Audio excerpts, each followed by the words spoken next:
In 490 BCE, on the plain of Marathon, the Aegean wind swept across the long stretch of sand as thousands of Persian soldiers disembarked from their ships, their armor gleaming in the morning sunlight.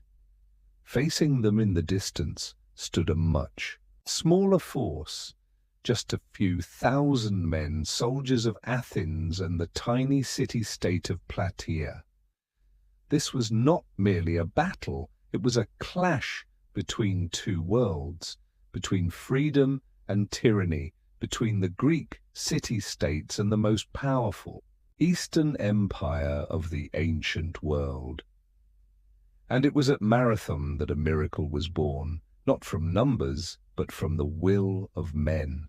It didn't all begin at Marathon, but hundreds of miles to the east, in the land of Ionia in Asia Minor, where Greeks had settled for centuries. In 499 BCE, the Ionian cities, under Persian rule, rose in rebellion. They wanted freedom. They wanted to break free from the yoke of a distant empire. Athens and Eretria, though far away, sent reinforcements, a gesture of solidarity with their fellow Greeks.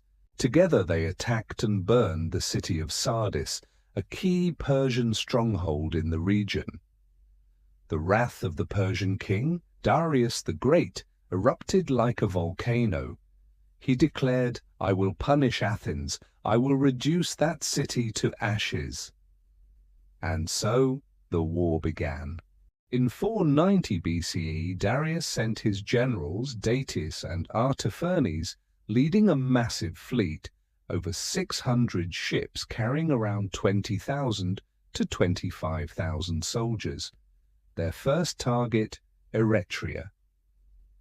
After a 6-day siege, the city was betrayed from within. The Persians slaughtered its inhabitants and burned the city to the ground. Next came Athens. The Persian army landed on the plain of Marathon, about 40 kilometers from the city. There they held a clear advantage. The flat terrain was ideal for their archers and cavalry. But Athens did not stand idle. With around 9,000 hoplites and 1,000 troops from their ally Plataea, they marched swiftly to Marathon to confront the invaders. At the Athenian camp, arguments broke out. Many generals favored a defensive stance, urging to wait for reinforcements from Sparta, the famed military city-state. But Sparta couldn't come immediately. They were observing a religious festival. Miltiades, a seasoned general who had once lived in Persian-controlled territory, knew the enemy's tactics well. He insisted, "If we wait, we die. If we fight, there is still a chance to live." In the end, a decision was made. Miltiades devised a brilliant formation. He deliberately weakened the center, but reinforced both flanks, a tactical trick never seen before. And when the moment came, he gave the order. Attack!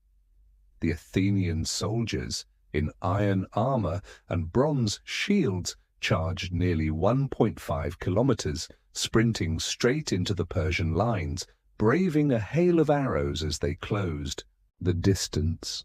As the Greeks closed in, the Persians' advantage in archery vanished. The Greek warriors, wielding large shields and long spears, tore through the enemy ranks like a raging flood. Their experience in close combat and disciplined formations gave them overwhelming dominance. The Persian center, facing the thinnest part of the Greek line, was lured in deep. At that critical moment, Athens's reinforced flanks closed in like a vice, trapping the Persians in a deadly pincer. Chaos erupted. The Persian troops fled toward the sea, many cut down as they scrambled to board their ships. As blood soaked the white sands of Marathon, over 6,400 Persians lay dead, compared to just around 192 Greeks. The victory at Marathon was not the end. Miltiades knew the Persians might sail around and strike Athens while its army was away. A warrior named Pheidippides was sent to deliver the news, running nearly 42 kilometers without rest. Legend says that when he reached the gates of Athens he shouted, "We have won," then collapsed and died from exhaustion, a heroic death, to ensure his city remained safe and at peace. The Battle of Marathon didn't just save Athens, it saved all of Greek civilization. That victory proved that a small but united and resilient army could defeat an empire. From Marathon, the belief in freedom, democracy, and civic ideals spread.